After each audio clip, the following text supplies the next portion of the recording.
bénis nous voir l'église chanter à la gloire du Seigneur. Béni soit Dieu. Je crois qu'il y a encore une C3 qui gêne, c'est ça? Une C3 grise verte apparemment qui gênerait. Sur les galets en passe, c'est ça? Voilà. Donc une C3 grise verte. Je ne sais pas si c'est gris ou vert.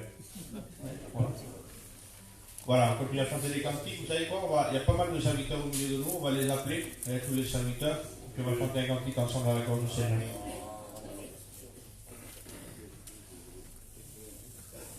Alors je dis qu'il y en avait pas mal. Gloire à Dieu.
Aujourd'hui,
gloire au Seigneur.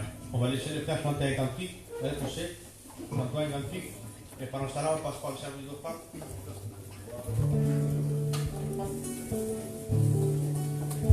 Les frères sont désignés.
Un frère qui rend grâce pour les offrandes. Seigneur, combien je bénis ton nom. Combien je te dis merci pour ce que tu fais seulement pour toi. Bénira ces offrandes qui bénissent seulement à ton œuvre. À toi de toi la gloire, la louange et son œuvre. Alléluia. Gloire au Seigneur. Je voudrais demander ce matin, si les frères veulent bien, je vais demander à chaque responsable de chaque église, donc d'Avignon et de Cavaillon, de venir ici, puis avec 2-3 frères de chaque église, on va chanter un cantique ensemble à la gloire du Seigneur. Amen. Voilà. Michel avec 2-3 frères, et Christophe avec quelques frères aussi.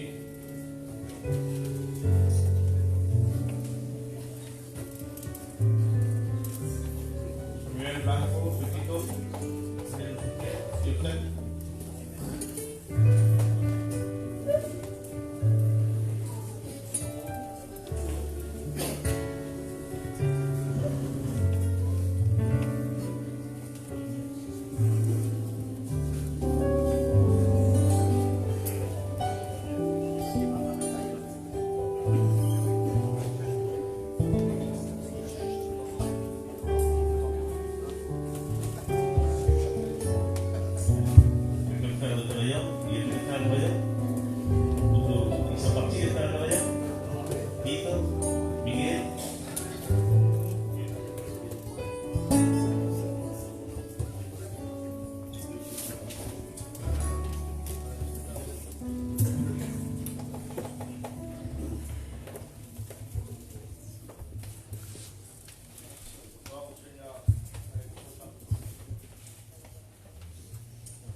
Gloire au Seigneur, je pense qu'on va chanter le dernier cantique, et après quoi nous laissons toute la place à la parole de Dieu. Est-ce que vous êtes disposés ce matin? Gloire au Seigneur. J'ai à cœur de chanter un cantique, puis c'est un cantique qui m'est inspiré à cause, bien entendu, des messages que nous avons écoutés. J'aimerais d'abord essayer de le traduire deux, trois mots, pour ceux qui ne comprennent pas l'espagnol. Mais il dit comme ça, ce cantique: je viens devant toi humilié, sachant que moi je ne mérite rien. Gloire au Seigneur. Il dit: je viens devant toi humilié, sachant que de toi je ne mérite rien. Je suis tombé. Il reconnaît son état dans le cantique. Je suis tombé. Et puis le refrain continue, il dit: Seigneur, purifie-moi. Fais de ma maison une maison nouvelle. Gloire au Seigneur. Et il dit: bon samaritain. Malheureusement, je vais chanter. Et si jamais vous voulez voir les paroles, vous venez me voir, je vous l'écris. Hein? Ça va mieux.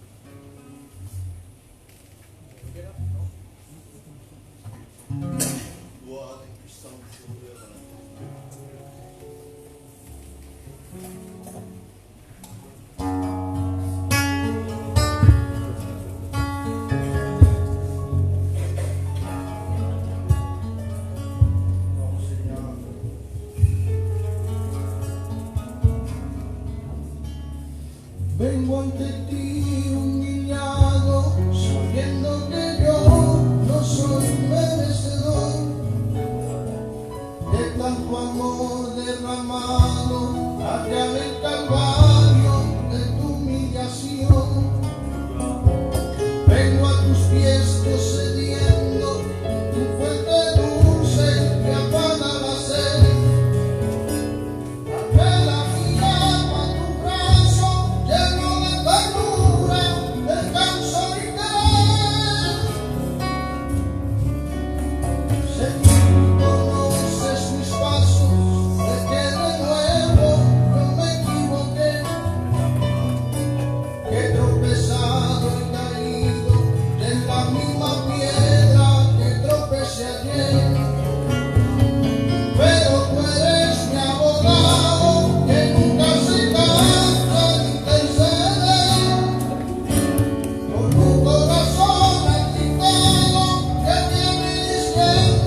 prie ensemble, Seigneur.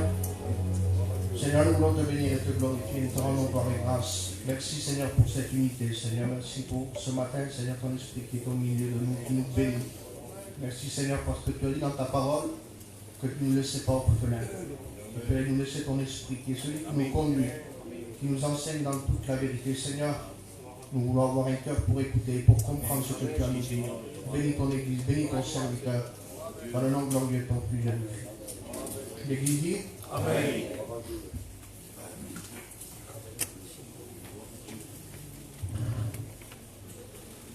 Gloire à Dieu. Je voudrais vous lire un texte dans la parole de Dieu, dans le livre des Proverbes. Ensuite, nous rentrons dans la méditation que Dieu nous guide ce matin à prendre surtout des décisions par rapport à ce que nous allons écouter.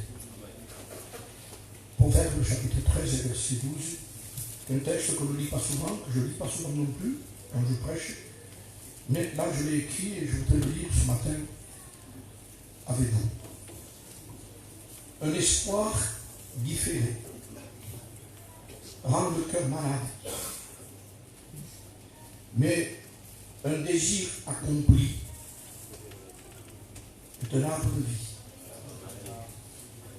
Un espoir différé. Quand on écoute la parole de Dieu, on a de l'espoir. Et quand nous écoutons le message, Dieu nous donne de l'espoir. Il y a de l'espérance en Dieu. C'est écrit. Mais je sais, je le vois, on est tous ensemble dans ce que je vais dire ce matin ici, c'est que nous devenons des auditeurs oubliés. Et nous croyons, nous, qu'à force de parole, nous croyons qu'à force de réunion, nous allons devenir meilleurs.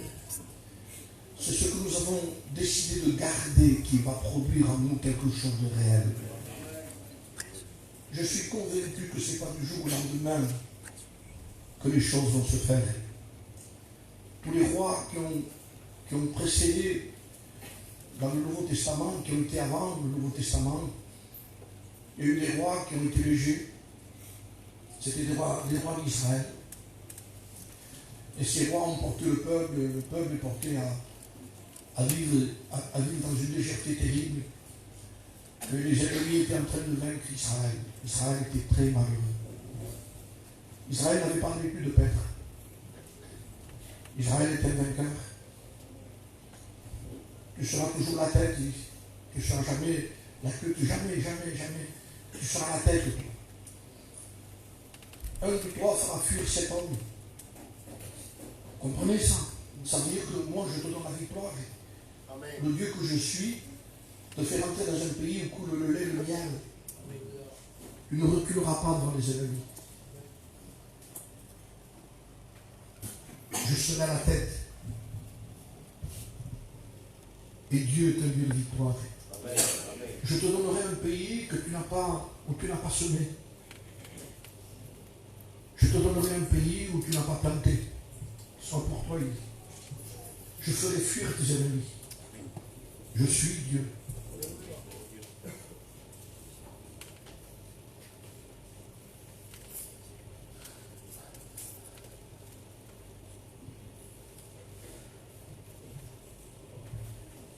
Il est Dieu.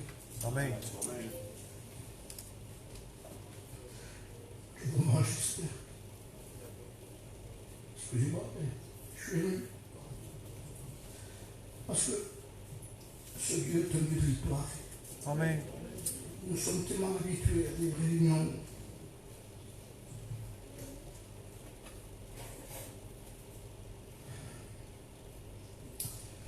J'ai envie de dire ce matin, quel dommage de négliger ainsi dans le salut.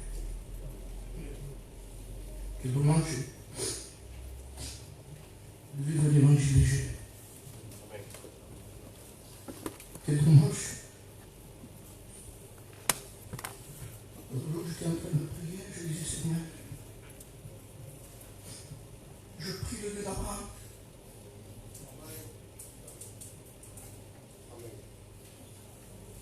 Béni soit Dieu. Je prie le Dieu d'Isaac. Amen. Je prie le Dieu de Jacob. Je prie le Dieu des patriarches. Tu m'écoutes, Seigneur. C'est possible que tu m'écoutes.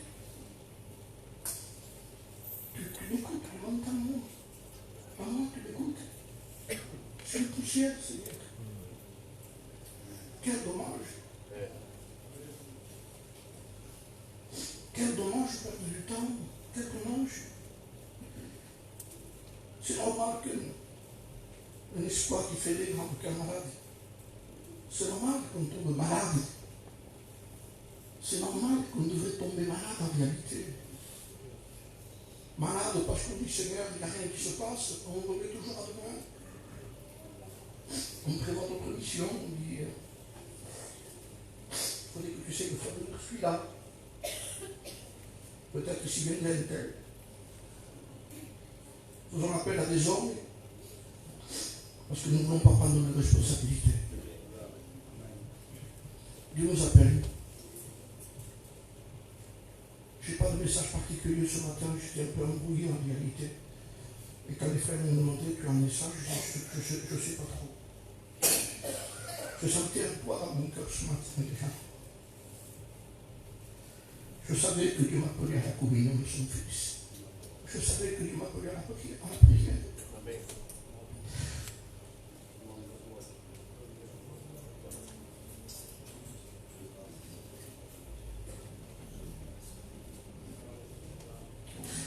Dieu nous appelle à la communion. Béni soit Dieu.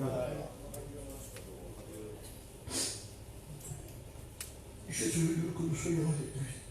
Amen. Qu'il nous veut avec lui.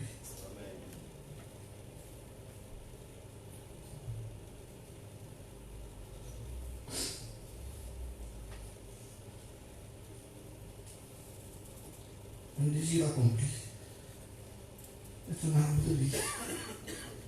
Je le crois de tout mon cœur. Parce que si quelqu'un veut être heureux d'Iranac, c'est quelqu'un qui a pu s'être regardé dans un miroir, se met dessus par l'œuvre. Il ne peut pas oublier comment il est. Et que nous avons une communion personnelle avec Dieu, pas simplement une réunion. Je n'ai pas le pouvoir de vous changer, moi. Aucun message, aucun prédicateur ne peut changer quelqu'un. Pour nous donner une direction. Mais ce qui va se passer, qui peut devenir réel, c'est quand vous allez prendre la décision d'accomplir ce que vous avez écouté. Je vais chercher Dieu. Je n'ai pas besoin de prier. J'ai besoin de chercher Dieu. Amen.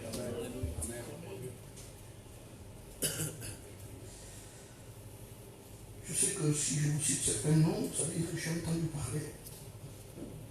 Spurgeon, Wesley, Moody, Georges Muller. Ce sont des noms qui on cite encore aujourd'hui, après 150 ans. Leurs œuvres les suivent. Alors je me suis dit, qu'est-ce qui serait de particulier ces hommes pour être ce qu'ils étaient? Ils priaient.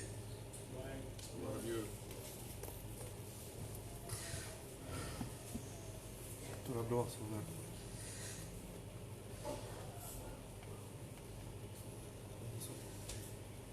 Pourquoi l'Église a été ce qu'elle a été? Parce qu'elle persévérait dans la prière.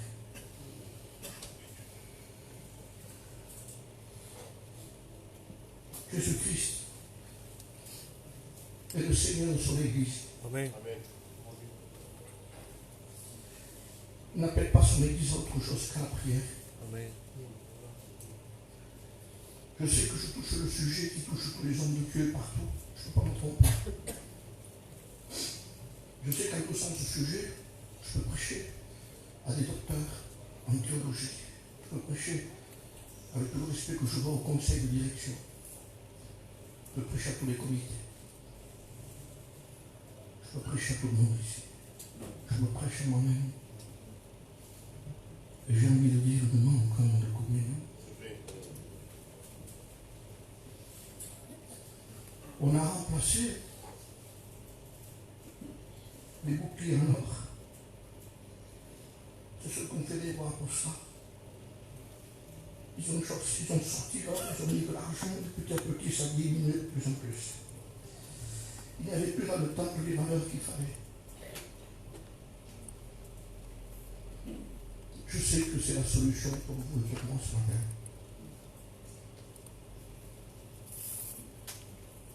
Vous savez, je nous dis que c'est la solution de prêcher, prêcher, prêcher. J'ai peut-être un conseil à donner ici aux responsables d'église, en menant le peuple à la prière.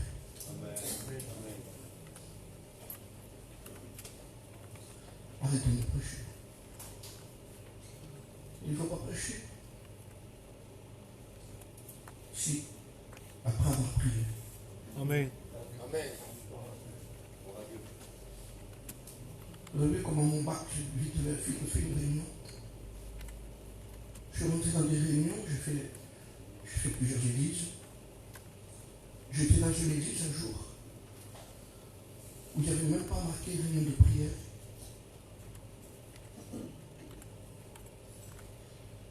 Il y avait écrit réunion d'évangélisation, culte. La réunion de prière n'était plus.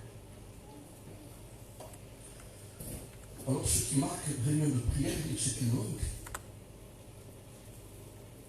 de ne pas mettre une réunion de prière dans l'église. La plaque sert la plaque, c'est réunion de prière si je ne veux pas.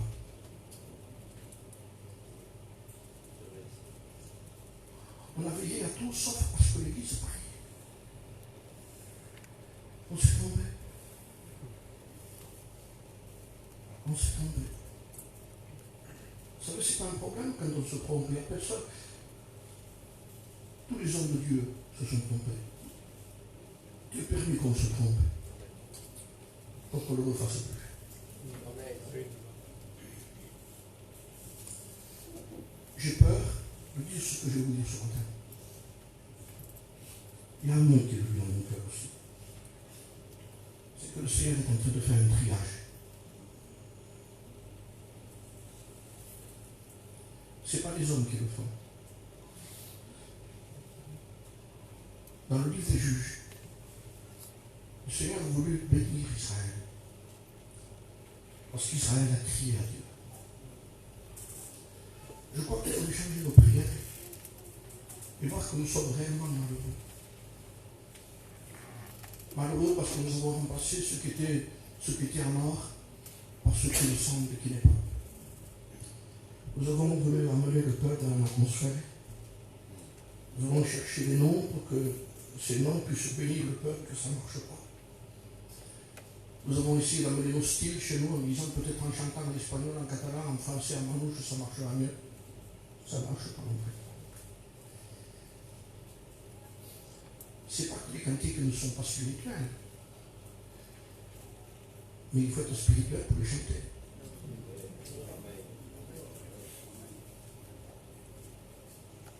Et le cantique est beau, mais c'est celui qui le chante.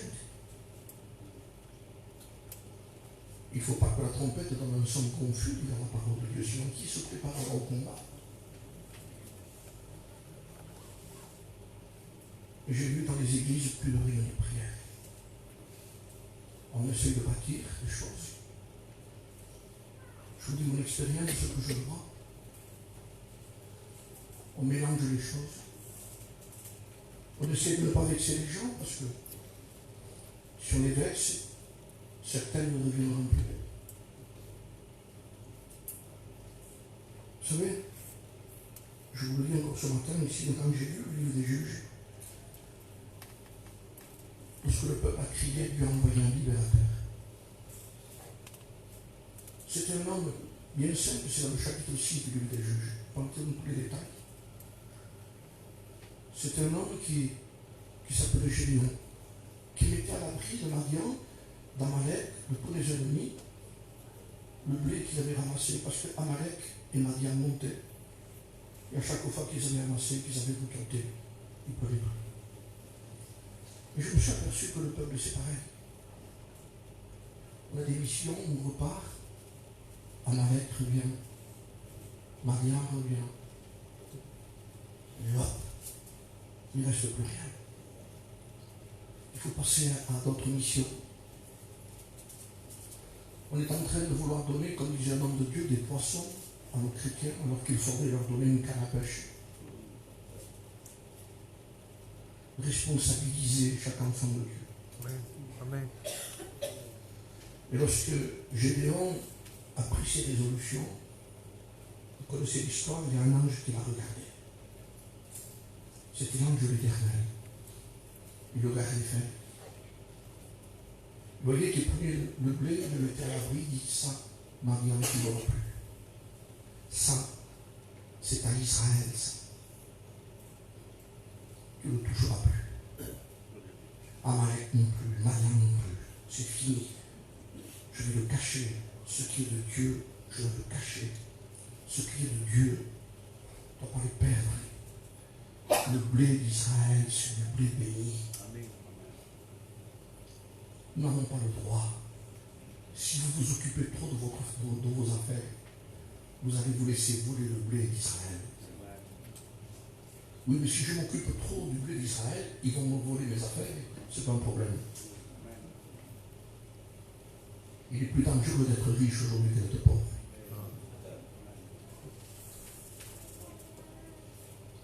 Un homme de Dieu a dit, Seigneur, je te fais demande de choses, ne les refuse pas.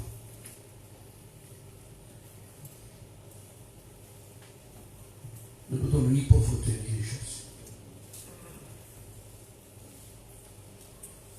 C'est pas simple ce que je vous dis.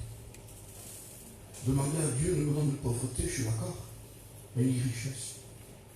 Il dit, pourquoi il dit? Et l'homme de Dieu dit pourquoi? Parce que dans la pauvreté, il dit, je peux m'attaquer à ton nom et je risque de voler si mes enfants ont besoin. Voilà ce que ça veut dire. Mais même avec ça, Dieu ne le pardonne pas s'il vole. Dieu ne tient pas le coupable pour l'innocent. Tu es coupable, tu es coupable. Il ne dira jamais que tu es innocent, sauf si tu te rebats.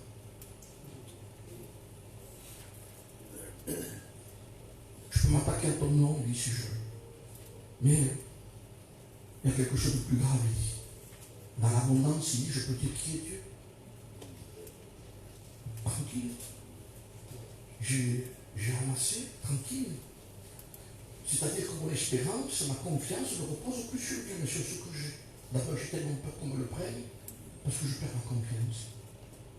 Je ne dis pas à ce niveau ce que je vous dis ici, parce que chacun a besoin de ce qu'il a besoin. On a demandé un jour au Sadou pourquoi il n'avait pas d'argent dans sa poche. Et il a dit, je ne mets pas ma confiance dans ma poche, il peut y avoir un trou.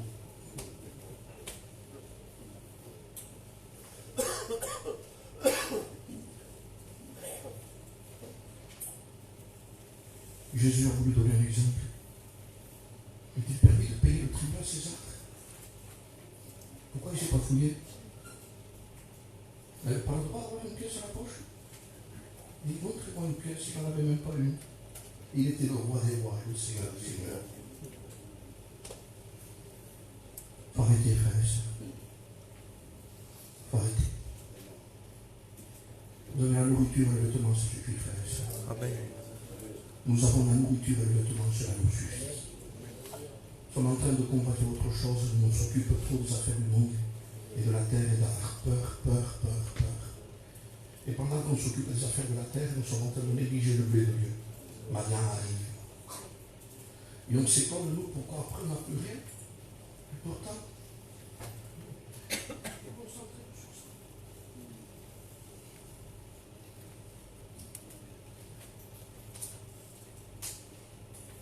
un jour, j'étais à Béziers le matin, j'étais levé pour prière. Et le souci est venu. C'était le bonheur le matin, il faisait gris. Et je priais, puis je n'avais pas envie de prier. Et je vous dis une chose, on ne prie pas parce qu'on a envie, on prie parce qu'on a besoin. Amen.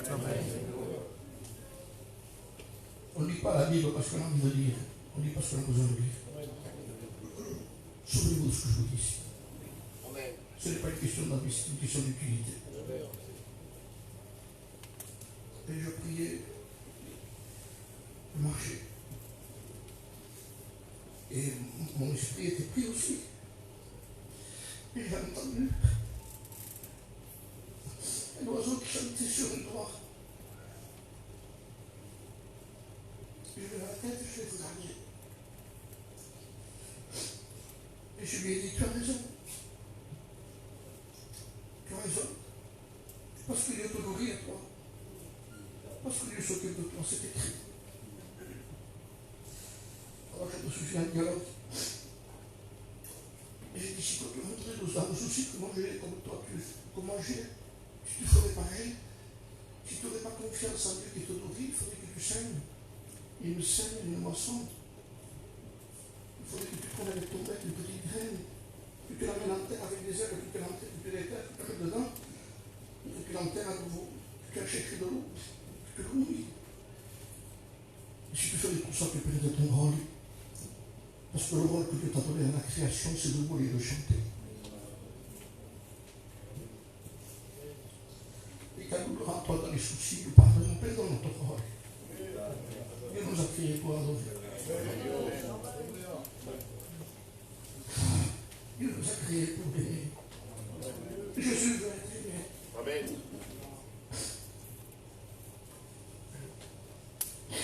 Un jour, le serviteur Butler a décidé de se mettre à part. Il a loué l'hôtel, une chambre, il a dit à sa femme, tu sais, que ça va, il était à part pendant des jours. Il est rentré dans la chambre, il a fait rentrer. Il a dit à Dieu, Seigneur, je suis là. Je ne demande rien. Je ne veux rien. Je suis là pour toi. Je suis là pour toi. Au bout de quelques heures, il dit qu'il a entendu des gouttes sur sa tête. Il a regardé en haut s'il n'avait pas une gouttière. Il était devant Dieu encore et le Seigneur, avant le bout, il a senti des gouttes. Et le Saint-Esprit lui a parlé. Il est clair. Ce que tu ressens, ce n'est pas de l'eau qui tombe sur toi, ce sont des larmes. Parce qu'il est dans quelqu'un qui vient que pour nous seuls.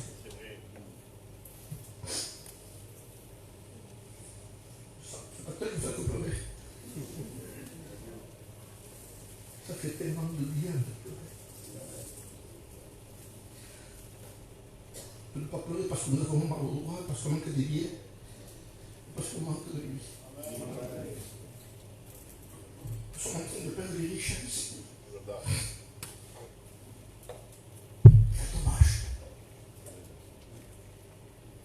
Je crois qu'il est temps de nous rattraper ce matin.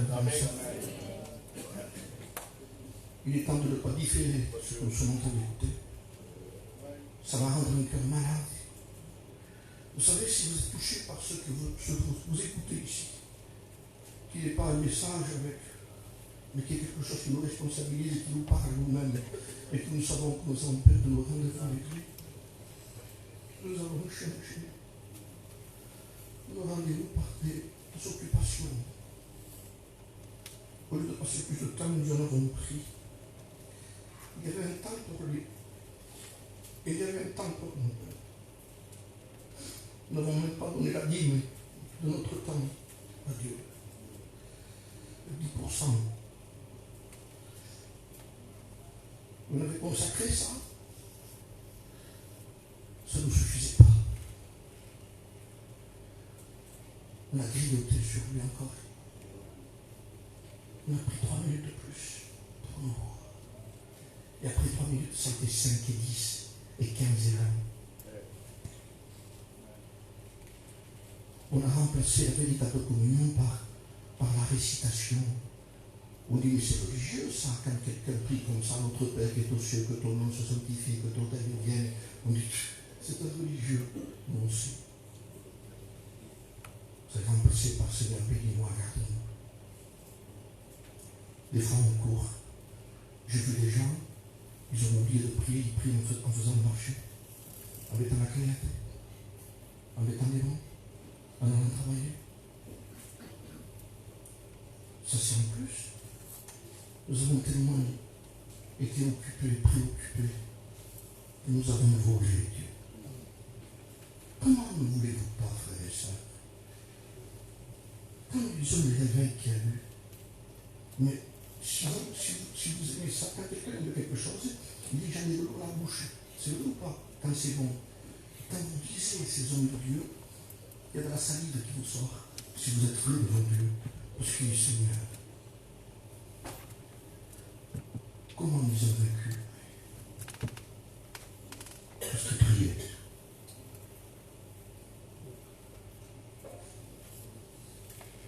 On veut avoir du résultat sans le chercher. Et je vous dis une chose. Ceux qui sont rentrés dans une communion qu'on ne connaît pas, ne le cherchent plus pour un résultat. Puis, ils le cherchent pour ce qu'il est. Vous savez ce qu'a dit un homme de Dieu? La foi, c'est Dieu. C'est tout. Vous avez Dieu, c'est tout. Ça ne vous suffit pas. Il n'y a pas plus grand qu'avoir Dieu. Il n'a pas voulu se laisser voler. Il a gardé le blé. Et Dieu l'appelle vaillant héros. L'Éternel est avec toi, vaillant héros. Où est l'exploit de Gédéon? Où est la fronde de Gédéon? C'était David. Où est la mâchoire d'âne? C'était Samson. Eux ont fait des exploits. Mais pas lui. Oui, mais ton Dieu, quelqu'un qui met à l'abri ce qui appartient à Dieu devient un héros aujourd'hui. Il y a des héros chez nous. Il y a des femmes héros chez nous. Parce qu'elles gardent le blé de Dieu. C'est devenu des femmes de Dieu. Des hommes de Dieu. Quel titre plus beau que celui-là. Une femme de Dieu. Qui vit dans le secret de Dieu. Un homme de Dieu. Quand on en voit un, on dit, t'as vu? Exceptionnel. Quand on voit quelqu'un qui est un homme de Dieu, il a le regard de Dieu, il a le parler de Dieu. C'est-à-dire que Dieu a déteint sur lui. Vous savez que la lune par elle-même n'a pas de lumière. Elle la prend dans toute la journée par le soleil. Elle reste devant le soleil.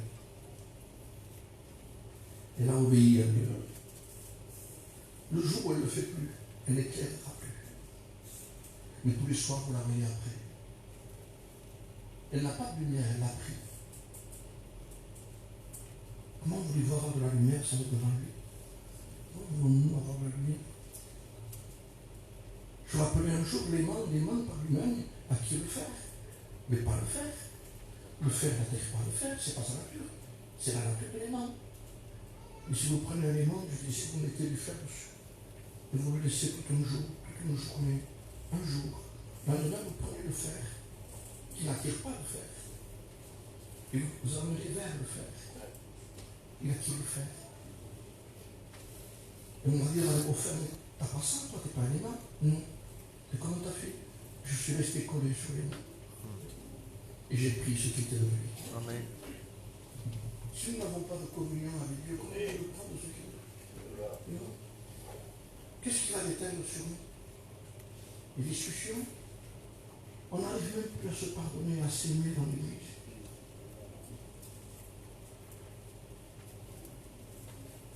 Alors il y a sincère. Alors tout le monde ça leur tarde de prendre le pain de pain. Si je tarde un peu trop, ils vont me faire manquer mon culte. Tu manques pas ton culte, tu le prends. C'est du pain. C'est du pain du boulanger d'à côté là. C'est du jeûne de la vigne. Quelle est sa signification, sa réalité? C'est notre conscience vis-à-vis de notre communion avec Dieu qui fait faire que le pain devienne corps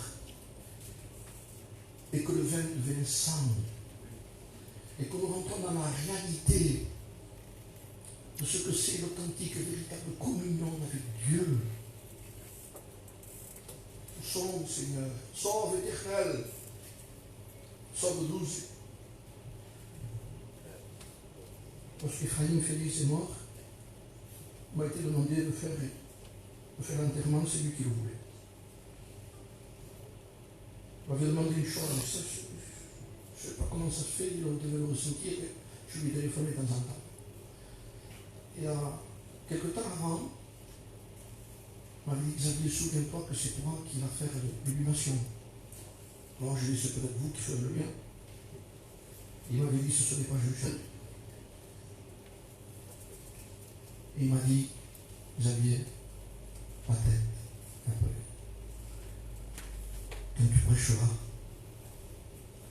ne parle pas de moi, parle de lui. Amen.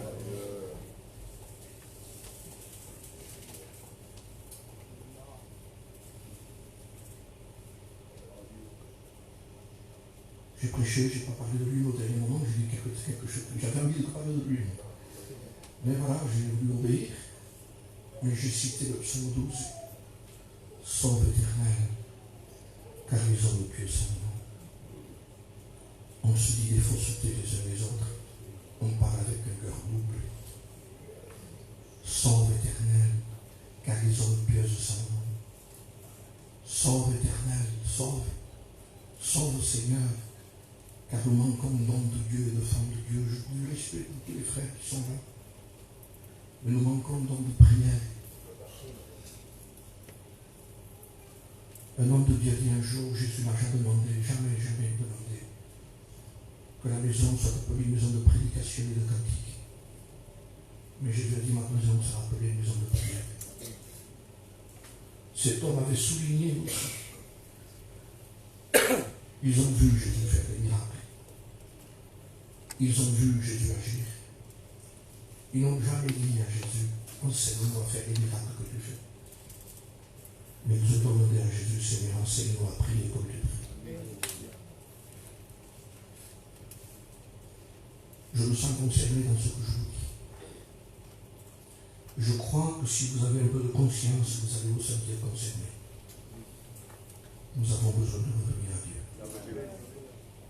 Je n'ai pas de message particulier, de message miracle. Mais je sais que si nous continuons dans cette voie, nous allons devant un mur. Nous allons rentrer dans une séduction. Séduction où le diable veut agir dans la séduction et il rentre chez nous pour séduire, s'il était possible, même les élus. Il nous fait briller les réunions. Il veut que nous changions de direction dans notre réunion. Quand on parle sur le péché aujourd'hui dans une réunion, les gens disent, mais c'est négatif ça, c'est la loi, c'est pas la loi. Puisque nous savons pertinemment que le peuple est en train de pécher aujourd'hui. Mais s'il se repentit, ça peut arriver de pécher, quand on se repent, il n'y a pas de problème, il n'y a plus de repentance. On veut se justifier au Dieu de s'humilier. Laissons parler Dieu dans le cœur, laissons parler Jésus dans le cœur. Il nous aime plus qu'un prédicateur, plus que n'importe qui. Jésus nous aime.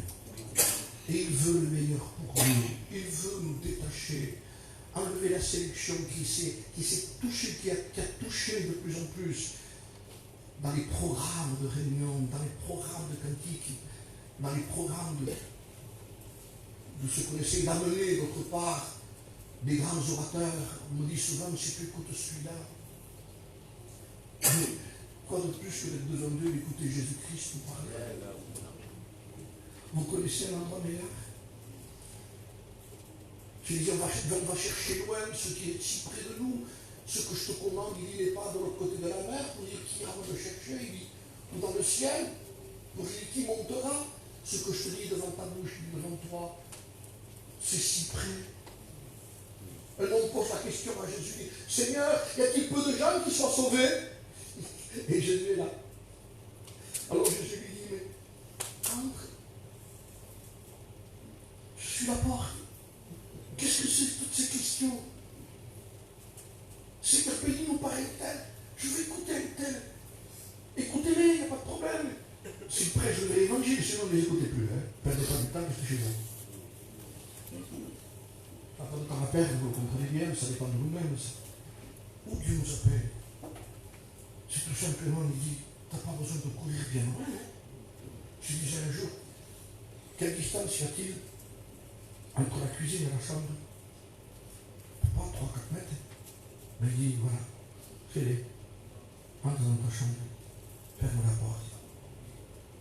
Et là, oui, prie ton Père qui est dans le secret. Et ton Père qui est dans le secret te le rendra. Je crois, de plus en plus, que ce monde intime de secret nous permet de révéler le Père. Parce que dans tous les exemples de prière qui donnent Jésus dans Matthieu, il prie debout, il prie, il fait des offrandes, il prie, il fait des offrandes, il donne, il jeûne, mais il n'y a pas le mot Père parce que c'est devant le public. Et quand il parle d'intimité, de cachet, que le don que tu fais, la main droite ne sache pas ce que fait la gauche, ça veut dire que le corps ne le sache pas, que personne ne le sache. Fais-le en secret et le Père, il dit. Le mot Père intervient. Et j'ai remarqué que le mot Père intervient dans tout ce qui est intime, caché, que personne ne voit. Tout ce qu'on fait savoir fait perdre la notion du Père. Et on le fait pour qui? J'étais encore un jour avec Ephraim Félix, c'était à Béziers, il faisait une mission. Et il y avait une rencontre de pasteurs. Avec la femme, c'était réuni à Béziers dans les ADD. Il m'a dit, Xavier, je voyais avec lui, avec moi. J'étais avec lui. Quand nous sommes rentrés, les pasteurs étaient en prière. Je me souviens, il y a eu un an, il y a eu une prophétie qui a été donnée. Et je m'en souviens. Et cette prophétie disait, je sais que tu vas te lever pour faire quelque chose. Mais avant de te lever,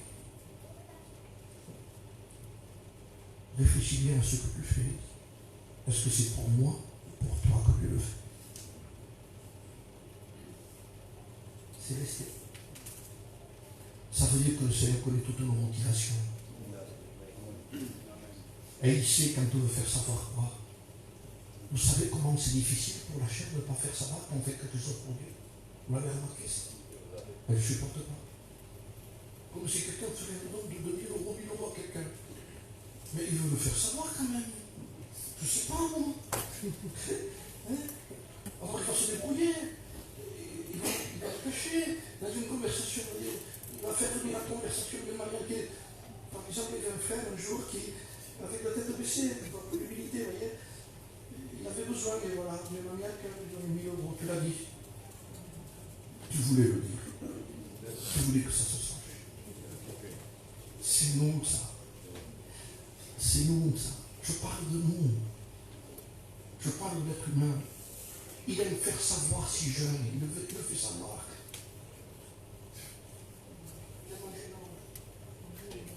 Non, pas assez. Mais il faut le faire savoir. Ça veut dire que tout ce qu'on peut savoir, c'est la récompense de l'homme. Et je vous promets que la récompense de l'homme ne vaut pas grand-chose. Je sais de quoi je vous parle, je suis un homme. Et quand on fait certaines choses pour que les hommes le sachent et les gens le sachent, tu as fait ça pour eux. Mais tu perds la tête, quoi. Tu sais la récompense qu'il y a? C'est que pendant que tu chantes, que tu prêches, ils vont t'élever jusqu'à là. Mais plus ils vont te monter haut, ils vont te lâcher après. Je te promets que tu vas tomber avec ta guitare, toi. Et moi, je vais tomber avec mon pupitre. Je suis écrasé par la hauteur où les hommes m'amènent. Vous savez ce qu'a dit le nom de Dieu? De quelle terre le ver peut-il se glorifier?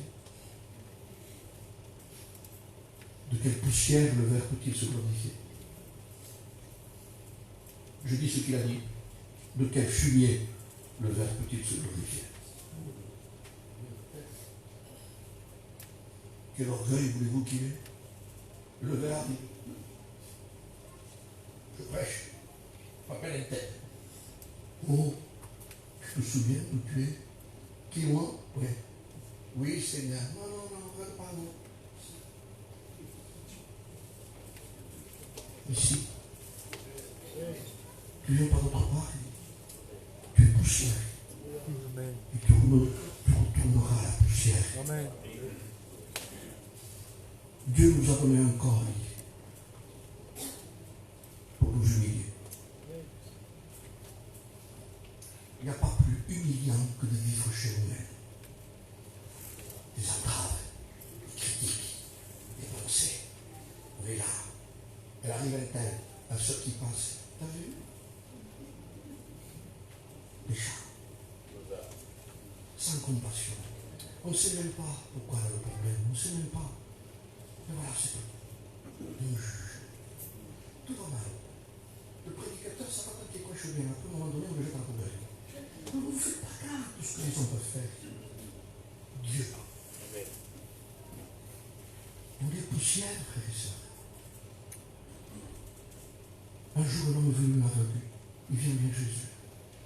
Il a besoin d'un œil. Jésus prend de la poussière. Il crache dedans. Tu sens? Il lui met un œil. Il dit, tu viens de là. L'œil que je t'ai donné vient de la terre aussi. Parce que tu es poussière. Tu te prends. Je suis le créateur. Tu as besoin d'un œil. Je vais chercher tes origines. Cherche-le par là, Seigneur. Oh, il fallait là. Quelle humiliation. Mais quelle humiliation. Mais quelle humiliation. Montre-nous, Seigneur. Montre-nous, montre-nous. Et après, on discute avec Dieu, on s'oppose à Dieu. Je vous dis une chose déterminée. Pas beaucoup de longtemps. Mais dans le choix qui a été fait, je reviens au choix parce que Dieu va faire le triage.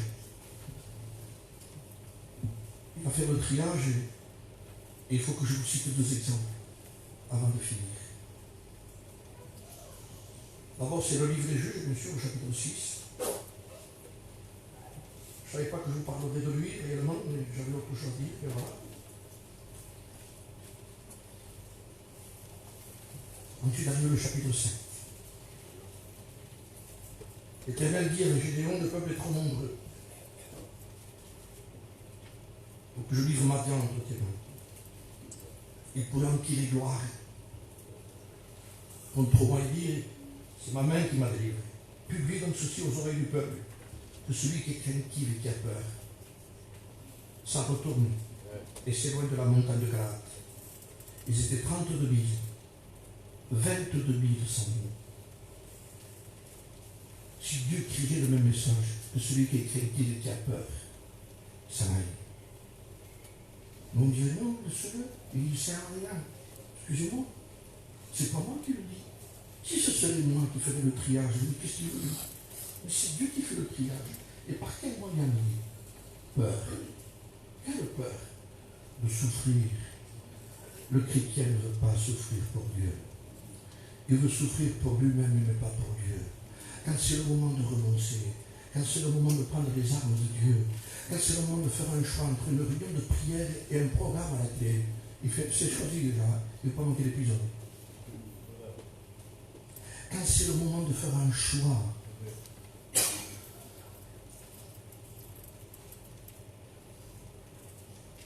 entre faire un mariage disparaître, un chrétien avec une païen, ça se fait chez nous. Pas de problème, il ne faut pas souffrir. On fait comme ça. Quand les propositions sont faites dans un mariage chrétien, permettez-moi de vous le dire, après les peurs, il y a la vérité. Un mariage chrétien, frère et soeur, j'en ai parlé déjà ici un peu partout, parce que je l'ai à cœur. J'ai été faire un mariage il n'y a pas longtemps. Pas une seule bouteille de whisky. Un peu de pression et des Coca-Cola, des Orangina. Pourquoi? Parce qu'un chrétien ne met pas 2 000 € dans l'alcool. Un chrétien. Donnez votre argent à un couple. Tiens, tu t'achèteras une auto, tu t'achèteras un meuble. Mais ne va pas acheter de whisky. C'est l'argent que Dieu t'a donné. Tu n'as pas prié pour l'avoir. Et tu transformes l'argent de Dieu en alcool. Je ferme la parenthèse. Réfléchissez. Que celui qui est craintif et qui a peur, ça va aller. Parce qu'il voulait servir aussi le monde. Il voulait vivre sur un principe. 22 000 sans nom. Écoutez bien maintenant encore, et on va finir. L'Éternel est encore Gédéon. Le peuple est encore trop nombreux. Fais-les descendre vers l'eau. Et là, j'en ferai le triage. Et là, intervient un mot que je voudrais souligner et accentuer ce matin. Écoutez bien ce que dit Dieu. Celui dont je te dirai, que celui-ci aille avec toi, ira avec toi. Écoutez, logiquement, ça devrait s'arrêter ici. Si je dis, moi, Michel, c'est Michel qui vient. Je n'ai pas besoin de noter après les autres. Je sais que s'il n'est pas nommé, c'est qu'il ne viendra pas. Mais il vient quand même. Parce que nous, on a tellement d'amour qu'on les fait rentrer. Il faut qu'il aille avec lui. Non, je ne vais pas citer. Parce que le texte continue. Hein? Écoutez ce que dit le texte. Celui dont je te dirai que celui-ci est avec toi, ira avec toi. Et celui dont je te dirai que celui-ci n'aille pas avec toi, n'aille pas avec toi. Et avec lui, je veux le préciser. Parce que nous, on le fait venir quand même. Il dit, je t'ai dit, lui, oui. Mais pas lui. C'est Dieu qui le dit, c'est pas nous. Si Dieu dirait par exemple, Raymond, oui, pas Xavier. Ouais, t'es l'ancien. Même c'est l'ancien. Il n'a pas dit, il ne prend pas, il ne veut pas. C'est pourquoi Dieu? Oui ou non? Je t'ai dit, celui-là tu le prends et celui-là tu ne le prendras pas. Je me suis posé la question, je dis Seigneur, pourquoi on prendrait quelqu'un que Dieu ne veut pas? Dans tout l'amour qu'il y a de Dieu, c'est Dieu qui protège le peuple.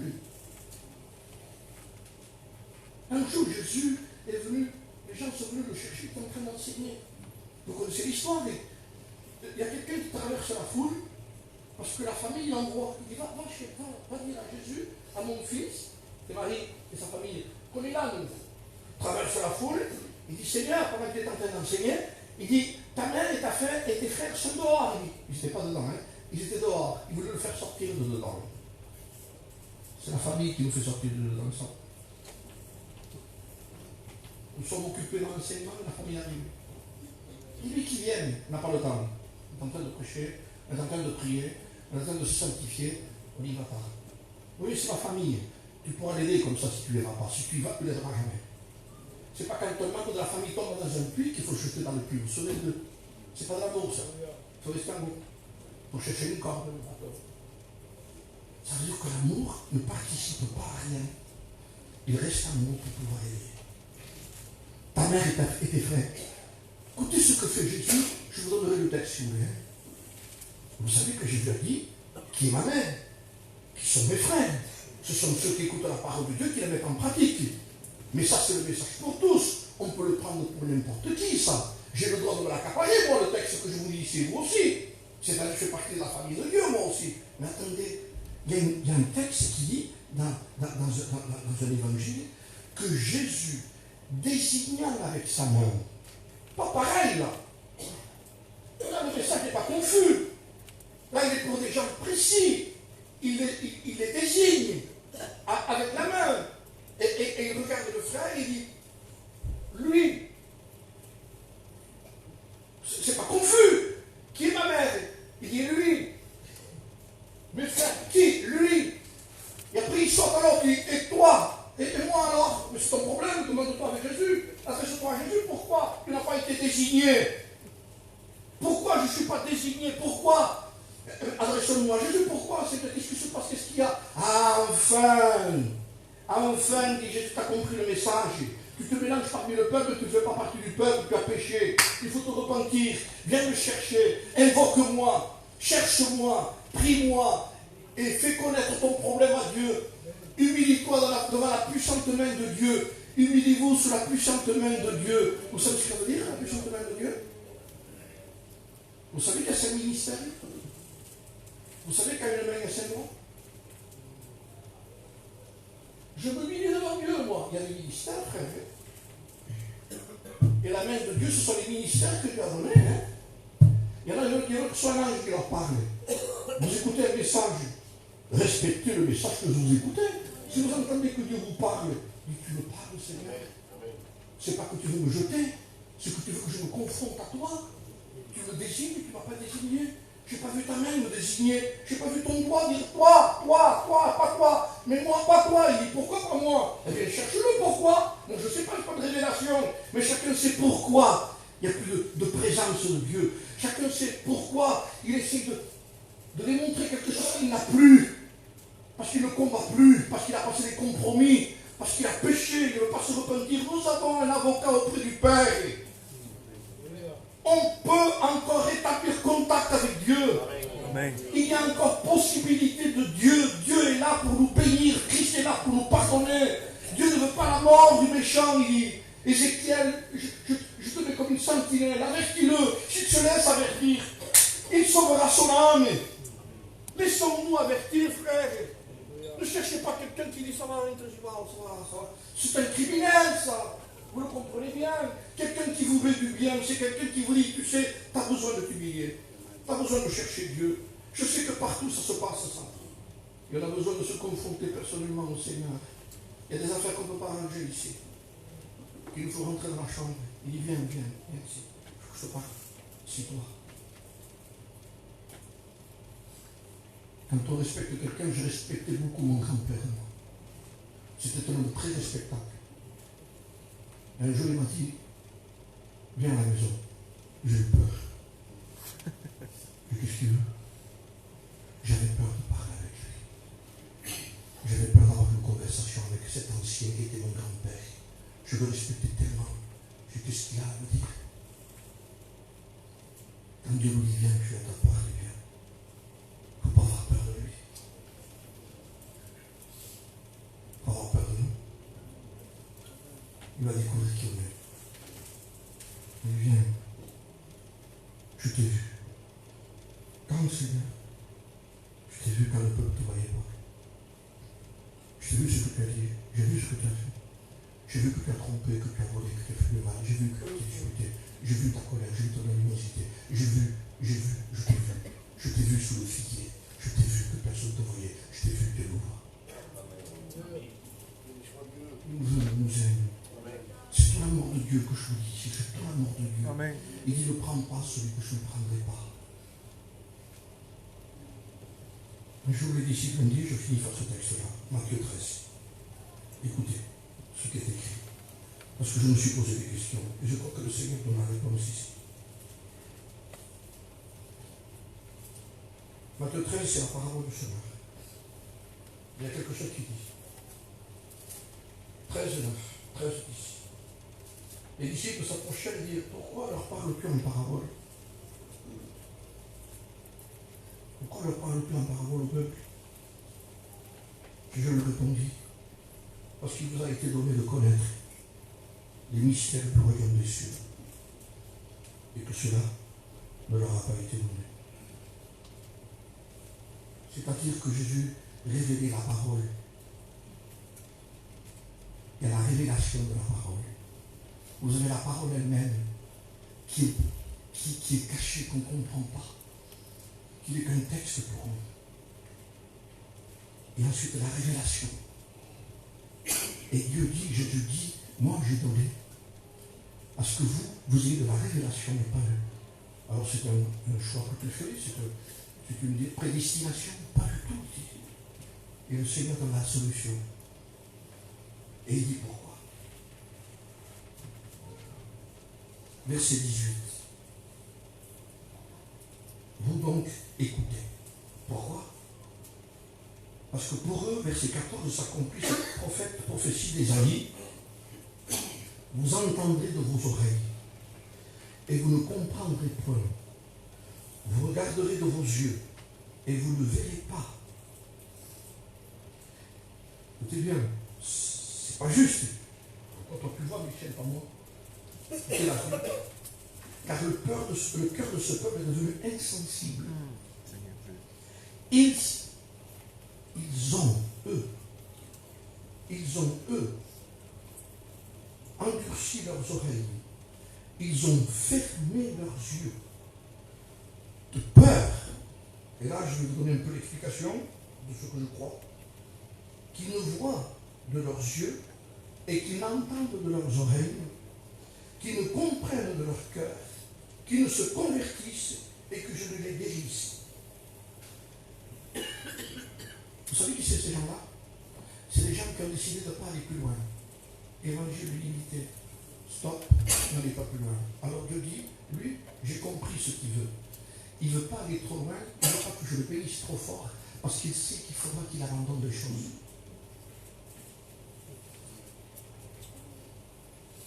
Alors, quand il écoute la vérité, il fait ça.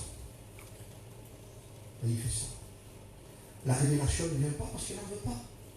Il n'est pas intéressé par la profondeur de l'exigence de Dieu qui me dit, toi, je m'attends, toi, suis-moi.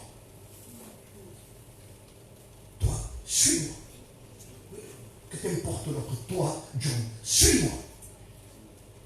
Suis-moi, toi oui, toi suis-moi. Les autres, ça ne te regarde pas. Mais le Seigneur qui va m'amener. Parce que quand tu seras plus vieux, c'est le message de Pierre, ça. Tu étendras tes mains. Parce qu'il fallait qu'il y avait une tunique. Et pour mettre la ceinture pour saigner, il fallait comme ça. Et il fallait que quelqu'un le saigne. Il lui mette la ceinture. Et ça, c'est la ceinture de vérité. Et il te saignera et te conduira là où toi tu ne voulais pas aller.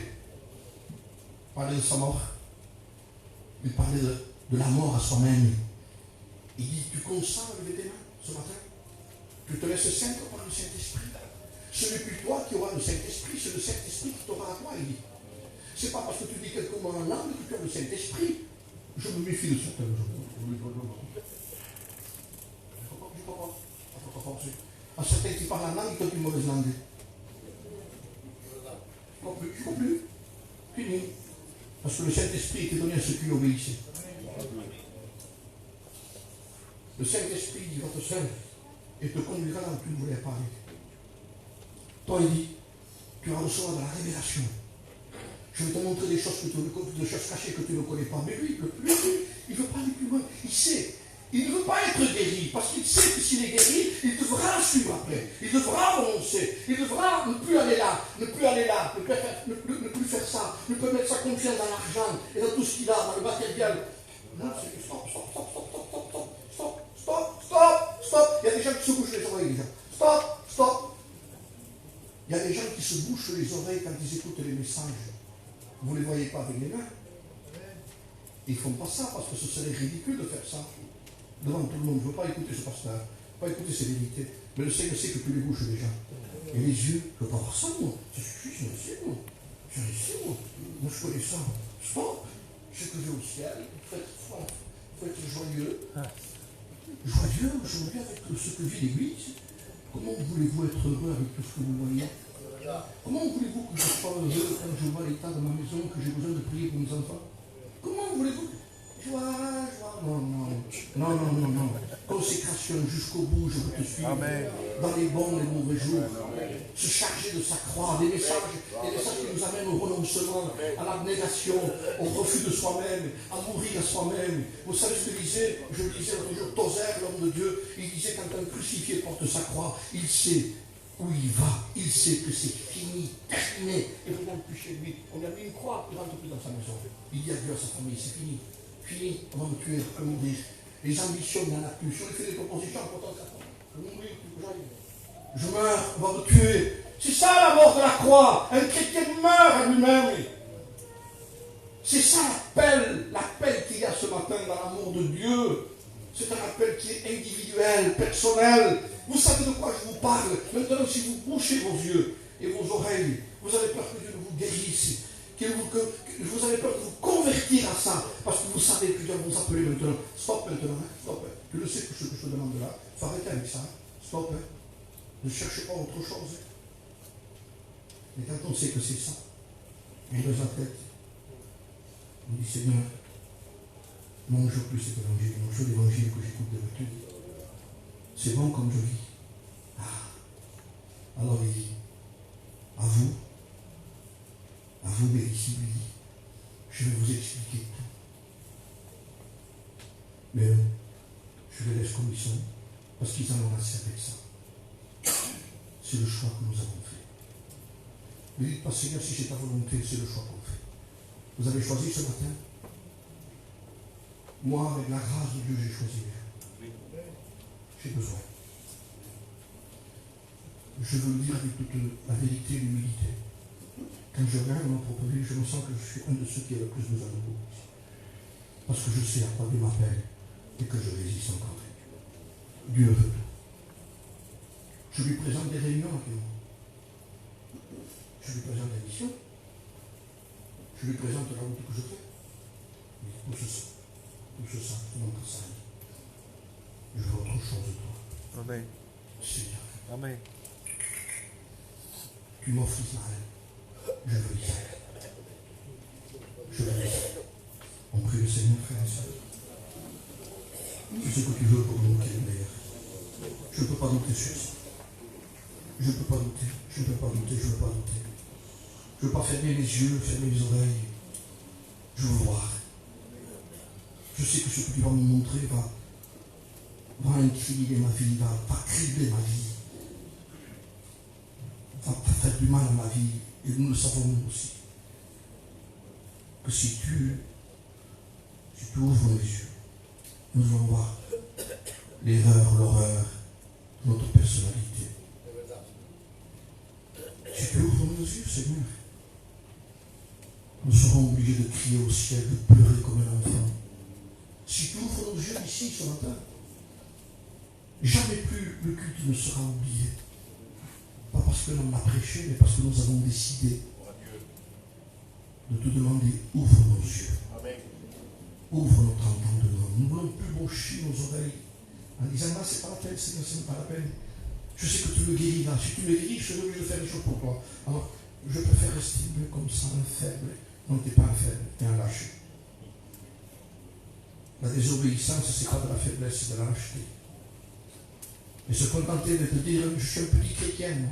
Ne t'a pas demandé d'être un petit chrétien. Il t'a demandé d'être un fils qui ressemble à son père. Amen. Merci Seigneur.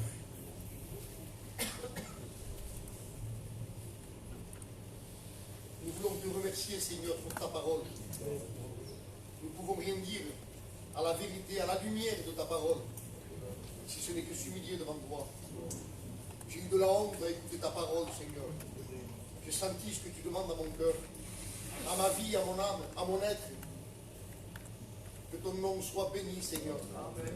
Que ton nom soit glorifié. Que ton sang purifie ma vie de tout péché, de toute iniquité, de toute négligence. Oui, Seigneur, je veux une autre vision. Amen. Je veux une autre direction.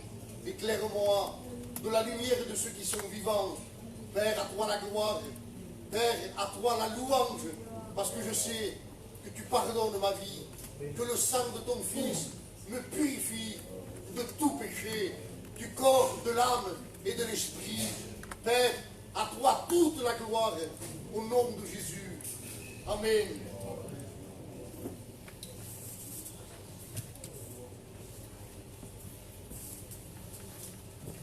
Te remercions pour ta parole, Seigneur.